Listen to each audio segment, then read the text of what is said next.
Good morning बच्चों। आज हम पढ़ेंगे क्लास 10 फर्स्ट स्लाइड का 4th chapter diary of from the diary of Anne Frank which is written by herself Anne Frank. तो सबसे पहली बात जो आपको जानना ज़रूरी है, ये कोई एक स्टोरी नहीं है, एक ये रियल पार्ट है किसी की डायरी का जो कि पब्लिश किया है, ये दिखाने के लिए कि एक जो बच्चा है या बच्ची वो क्या क्या उसके साथ होता है और वो किस कंडीशन से होते हुए गुजरती है, तो उसने अपनी फीलिंग्स को कैसे उस डायरी में लिखा है। तो ये जो स्टोरी है यानी कि उसकी ज़िंदगी का एक हिस्सा है जो उसकी डायरी से लिया गया है। तो हम इसमें यही पढ़ेंगे या देखेंगे कि जो एनी फ्रैंक है वो आखिर हमें क्या बताना चाहती है या उसकी डायरी में उसने ऐसे कौन से राज लिखे हैं जो हमें बताया गया है। तो before starting the chapter you must know some fact about this diary. तो ये डायरी लिखने के पीछे का एक रीज़न है जो ये है कि जब एनी थी तकरीबन 12-13 साल की लड़की, उस समय वर्ल्ड वॉर का सीजन चल रहा था, वर्ल्ड वॉर सेकेंड। तो जो हिटलर था, आपको पता है हिटलर का नाम आपने सुना होगा, जर्मनी का सबसे बड़ा तानाशाह। उसने क्या किया था, हिटलर की एक सबसे बड़ी खासियत ये थी कि ही हेट्स ज्यूस, यानी वो यहूदियों को बिल्कुल भी पसंद नहीं करता था। तो जहाँ जहाँ भी उसने कॉन्कर किया तो वो ज्यूस को मार देता था या उन्हें मारने के बहाने से उसने एक कॉन्सेंट्रेशन कैंप चला रखा था, सेंटर चला रखा था, कॉन्सेंट्रेशन सेंटर, जहाँ पे वो ज्यूस को भेज देता था और वहाँ पे उनके साथ उनके जो हिटलर के सोल्जर्स थे वो इतना टॉर्चर करते थे उन ज्यूस को कि वो फाइनली मर जाते थे। तो इसमें भी जो एनी फ्रैंक है वो एक ज्यूस थी जो कि जर्मन में रहती थी और क्या कहते हैं, जर्मन सैनिकों से बच के रहती थी ताकि हिटलर को पता न चल सके। तो लेकिन कुछ ऐसा होता है कि किसी पड़ोसी ने हिटलर के सैनिकों को इनके छुपे होने की खबर दे दी। तो एनी फ्रैंक की फैमिली को जर्मन सैनिक पकड़ कर ले जाते हैं और कंसंट्रेशन सेंटर में भेज देते हैं। तो कंसंट्रेशन सेंटर में क्या होता है, आपको बताया टॉर्चर किया जाता था, वो गैस चैम्बर होते थे उसके अंदर बंद कर दिया जाता था और तब तक उसमें रखा जाता था जब तक वो मर ना जाए। आपने ये सारा एसएस में पढ़ा होगा, तो ये उसी का थोड़ा सा आपको बैकग्राउंड दिया जा रहा है ताकि आपको पता चले कि ये डायरी हमारे लिए क्यों इम्पोर्टेंट है। तो मम्मी जो एनी फ्रैंक है उनके मम्मी पापा को अलग कंसंट्रेशन सेंटर में भेजा जाता है और एनी, उसकी एक सिस्टर होती है, उसके साथ उसे दूसरे सेंटर में भेजा जाता है।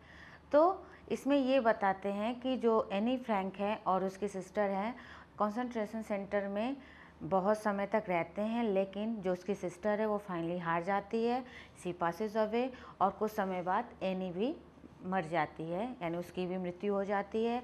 और जहाँ पे उसके मम्मी पापा रहते हैं माँ की भी मृत्यु हो जाती है और किसी तरह जो एनी के फादर हैं वो सरवाइव कर जाते हैं और उन्हें किसी तरह एनी की ये डायरी मिलती है तो वो इस डायरी को पब्लिश कराते हैं। तो ये डायरी एक पर्सनल रिकॉर्ड है एनी का जिसमें उसने अपनी इनर मोस्ट फीलिंग को शेयर किया है। So here is just some brief concept of the diary that Anne Frank was a little Jewish girl. She used to write a diary. In her diary, she gives a sensational account of her life. She had no one with whom she could share the feelings of her heart. This chapter contains the first few pages of her diary. It is quite clear to you कि ये उसकी diary के कुछ हिस्से हैं जो कि इस चैप्टर में लिया गया है, जहाँ पे उस एनी फ्रैंक ने हमें ये बताने की कोशिश की है कि ऐसा कोई नहीं था जिसके साथ वो अपने दिल की बातों को शेयर कर सके, अपनी फीलिंग्स को एक्सप्रेस कर सके। So she decided to keep a diary. तो स्टोरी में यानी इस चैप्टर में स्टोरी जो स्टार्ट होती है उस वो एनी के डायलॉग से होती है। एनी कहती है, मुझ जैसी बच्ची की डायरी को पढ़ना तो कोई चाहेगा ही नहीं, और उससे भी बड़ी बात, मैं डायरी क्यों लिखूं? तो मैं डायरी इसलिए लिखूंगी कि मैं ऐसा कोई नहीं है जिसके साथ मैं अपने दिल की बातों को शेयर कर सकूं या मैं क्या सोचती हूं, मैं क्या चाहती हूं, मैं लोगों से बता सकूं। इसके दो ही रीज़न हो सकते हैं, या तो जो है कि अगर किसी ऐसे व्यक्ति को बताया जाए जो उसका भरोसा तोड़ दे, या कुछ ऐसी बात है जो सामने वाला समझ ना पाए और उसका मजाक बना सके। तो एनी कहती है इन सारी बातों ने मुझे डायरी लिखने के लिए इंस्पायर किया, क्योंकि आपको जैसा कि बताया गया था जिस माहौल में एनी रह रही थी उसमें हिटलर की जो तानाशाही थी अपने चरम पे थी, पीक पे थी, और हर एक इंसान जो जर्मनी में रह रहा था, स्पेशली जो ज्यूस लोग थे वो छुप के रहते थे, तो एनी की फैमिली भी उनमें से एक थी। तो वो बताती है कि उसके फादर को जर्मन छोड़ के कहीं और जाना पड़ता है, तो वो कुछ समय के लिए वो और उसकी सिस्टर जो हैं अपनी नानी के साथ रहती हैं, और कुछ समय बाद वो भी अपने मॉम डैड के पास हॉलैंड चले जाते हैं। अब आगे ये बताता है कि वहाँ पे जो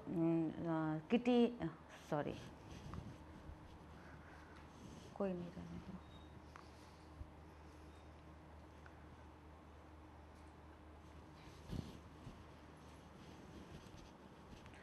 एनी बताती है कि जब वो हॉलैंड आ गए तो वहाँ पे एनी का एडमिशन मॉन्ट्रियल स्कूल में करा दिया गया, और वो वहाँ 6 साल होने तक रही।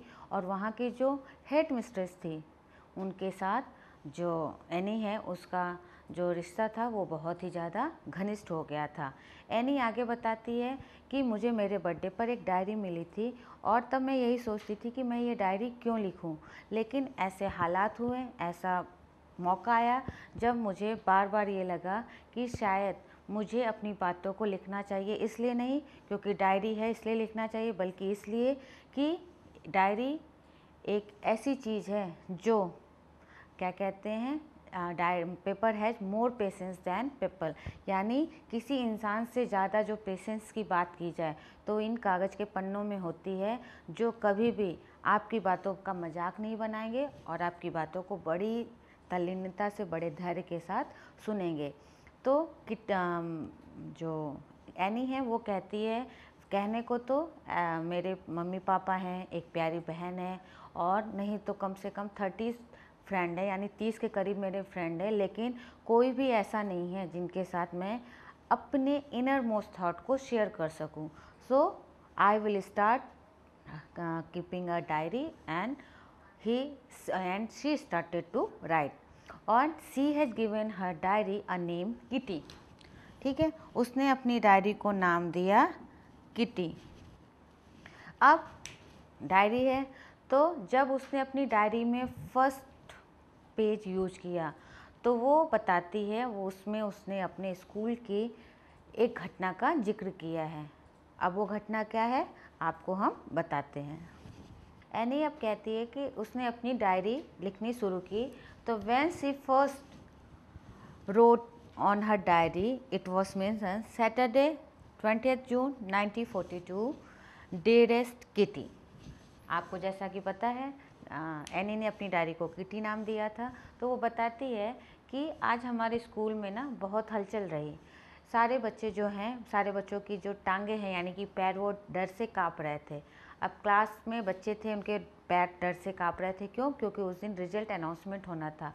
आप भी जब आपको भी पता चलता है कि आज रिजल्ट अनाउंसमेंट है या मार्क डिस्ट्रीब्यूशन हो रहा है, पता चलना है कि किसको कितने मार्क्स मिले हैं, तो आप सब भी बहुत परेशान होते हैं। तो उसी तरह एनी बताती है कि उसकी क्लास में भी जो बच्चे हैं वो आज बहुत डरे हुए थे, सब एक दूसरे से बातें कर रहे थे, सब अनुमान लगा रहे थे कि तुम पास हो जाओगे, मैं नहीं पास होऊंगा, वो तो आगे चला जाएगा, मैं पीछे रह जाऊंगा।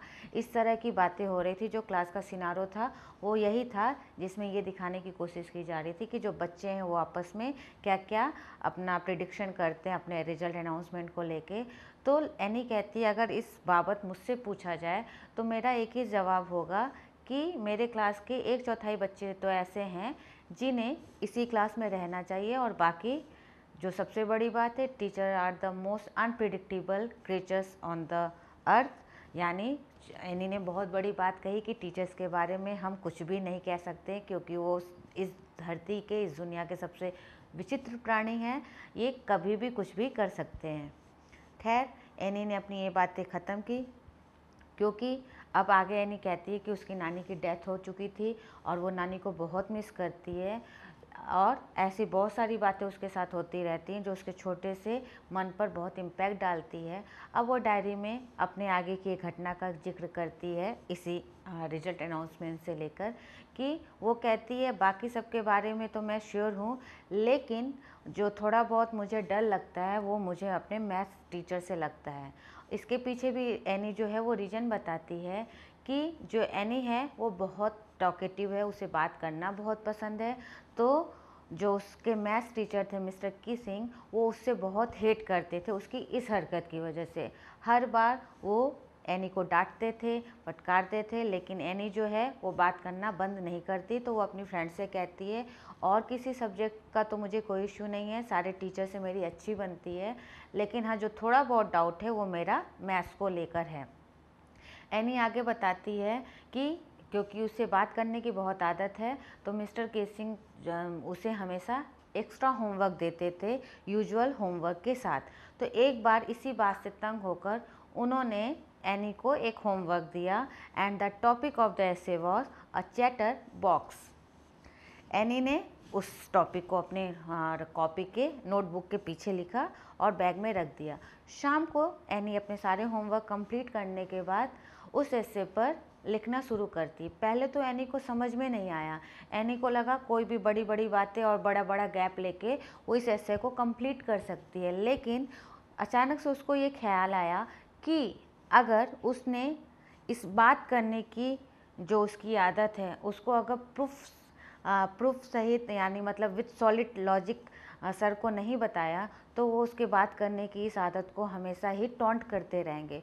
तो उसने बहुत सोच समझ के उस ऐसे में ऐसे बहुत सारी बातें लिखी जिसमें उसने जस्टिफाई किया कि बात करना बहुत ज़रूरी है, और तब कि जब ये उसके माँ का भी गुण है, यानी इट इज़ हेरिडिटी ट्रेट जो उसकी माँ से उसे मिला है, तो वो कैसे इस चीज़ को छोड़ सकती है। और इन सारी बातों के साथ एनी ने तकरीबन 3 पेज का वो ऐसे लिखा और अगले दिन मिस्टर किसिंग को दे दिया। मिस्टर किसिंग उसके ऐसे को देखकर बहुत खुश हुए, लेकिन अभी भी जो एनी है उसने बात करना बंद नहीं किया। नेक्स्ट डे फिर ऐसे ही हुआ, तो मिस्टर किसिंग ने एनी को नेक्स्ट होमवर्क दिया जिसका टॉपिक था, फिर मिस्टर किसिंग ने उसे एक ऐसे दिया जिसका टॉपिक था an incorrigible chatter box. Anne ने फिर से ऐसे को कंप्लीट करके अपने मैथ्स टीचर को सबमिट कर दिया। अब क्या हुआ, कुछ दिनों तक तो जो मिस्टर किसिंग थे फर्स्ट चैप्टर में उसको नहीं डांटा, सेकंड चैप्टर में भी नहीं डांटा, लेकिन थर्ड चैप्टर तक आते आते, यानी उनका जो भी वो पढ़ा रहे थे थर्ड लेसन तक आते आते वो एनी से इतने परेशान हो गए कि finally he has given her a topic quack quack quack.